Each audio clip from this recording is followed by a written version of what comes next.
Did this wise old fart predict the Red Wedding? Yes, enough of the bloody pot. As Robb Stark mobilizes the north towards Tywin in the south, he makes a crucial deal with Walder Frey to marry one of his daughters. I needed to get rid of sons and daughters. You see how they pile up? In exchange to cross peacefully in Riverrun. Lord Walder has granted your crossing. But immediately in the next scene, upon hearing about his brother Robb going off into war, Jon Snow contends to leave his oath and brotherhood behind. But he is my father and Robb is my brother. But the Maester Amon says this. Tell me, did you ever wonder why the men of the Night's Watch take no wives and father no children? No. So they will not love. Love is the death of duty. This poetic statement is arguably one of the main themes of conflict throughout the most critical events in Westeros, one being the very oath that Robb makes with Walder Frey. You gave him your word. Because he had to go fall in love with a healer named Talisa. I say he betrayed me for firm tits and a tight fit. I agree with Frey. It's all about that ass. I like big... Anyway, this resulted into the Red Wedding.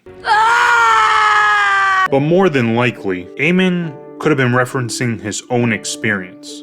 One being the very event that preceded the events of Game of Thrones. The very downfall of the Targaryen dynasty, with Rhaegar seemingly falling in love with Lyanna Stark.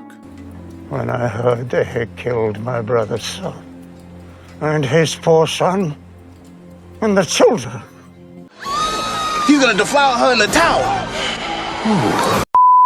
However, Amon may not have known about that, so he could be referencing Robert Baratheon's rebellion, which was influenced by the supposed rape and death of his love, Lyanna Stark. Beautiful, noble Rhaegar Targaryen left her for another woman. What Rhaegar Targaryen did to your sister, the woman I loved. Damn, Lyanna's bush must have been the holy bush. Put off thy shoes from off thy feet. The theme is further influenced by the people who put their duty first. You marry one of these Frey girls? Aye. Lord Walder let me choose any of his granddaughters and promised me the girl's weight in silver as a dowry. So I have a fat young bride. Hello. Despite it all, Littlefinger played it correctly. In a better world, one where love could overcome strength and duty, you might have been my child.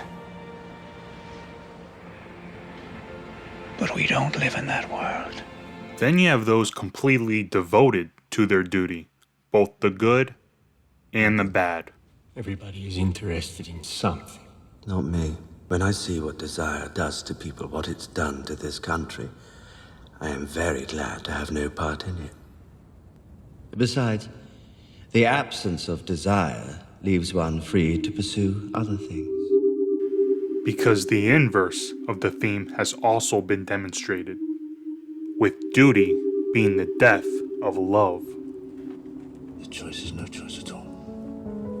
He must fulfill his destiny and become who he is meant to be, however much he may hate it. Me to hold Storm's End, so I held it. Then he told me he was giving it to Renly, so I gave it up. Insult or no, I gave it up. Because Robert was my older brother and he was the king, and I've always done my duty. She's king's blood. Lord of Light, protect us! Please, Father! For the night is dark and full of terrors! Father, please! The Lady Melisandre was just seen riding out of camp. Get the men into marching formation. On to Winterfell. No episode better exemplifies the theme than my favorite episode, Watchers on the Wall. I mean, other than political espionage, this episode has everything. Heroism, camaraderie, romance, action, tragedy, with a bittersweet ending, and the coolest fucking death.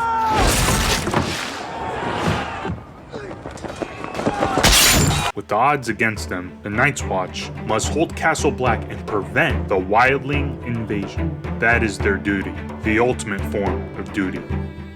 Once again, the oldest man in Westeros, Maester Amon, is here to reiterate the theme. Love is the death of duty. I told that to your friend Jon Snow once. He didn't listen, and neither did you. Possibly foreshadowing Jon and Ygritte's demise.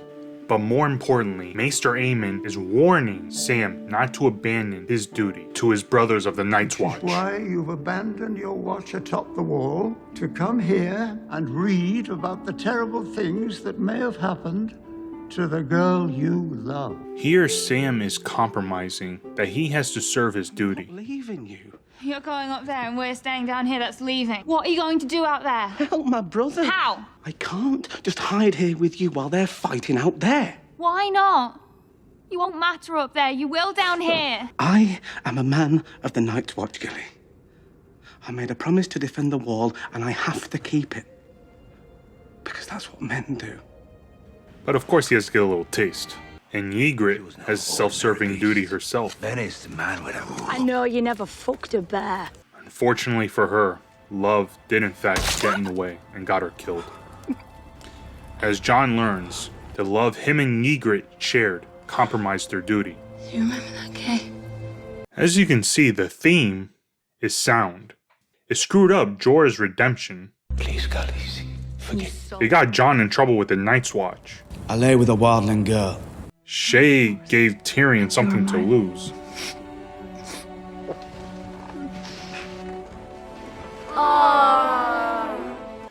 Drogo fell